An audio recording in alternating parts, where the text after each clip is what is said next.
Hi, it's Michael Trigg here, the Presentation Maestro. And this question comes from an old client of mine. And he asks, have you got any tips about presenting on Skype, particularly for those who do quite a lot of remote working? And I do.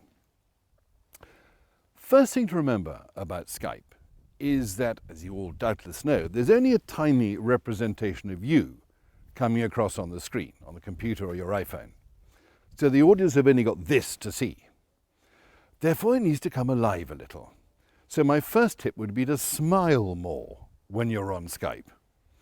Now, I personally find this quite difficult. I make quite a lot of these videos, and when I look at them afterwards, I think I've been smiling, but I look totally po-faced a lot of the time. So do remember to smile more.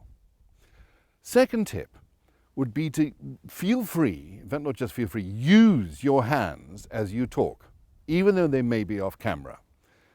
Because the way you use your hands naturally not only affects the voice and your voice tonality and makes it more interesting, but it facilitates eloquence and freedom of thought. So your thoughts are more likely to be more free-flowing if you use your hands. And the third tip is to look at the camera lens. That tiny little glass black dot, that's where you need to be looking. And the biggest mistake a lot of people do is to look at the screen of the iPhone or the computer, because they can see the other people there. But that's not where they are. They're actually through that lens. So if you're communicating on Skype, when you're talking, look directly into the lens. Now I'd like to broaden this a little, since I've got the opportunity, to talk about video conferencing. And this normally happens in a boardroom or even in a small theatre environment, when there are cameras pointing at you, but also broadcasting around the world to offices in Delhi or Sydney or New York. And the biggest mistake I think people make when video conferencing is they forget the camera and they just look at the audience in the room or the theatre.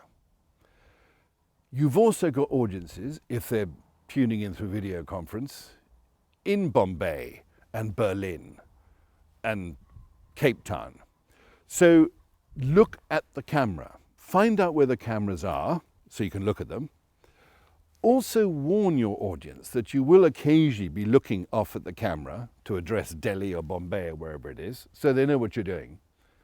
And then those audiences abroad will feel more involved and more engaged in what you're saying because you will be looking at them and your face will appear on the screen looking at them. So that's one really important tip I give for video conferencing. So that's both Skype and video conferencing in one go. Hope you found that useful, and I look forward to seeing you on the next one.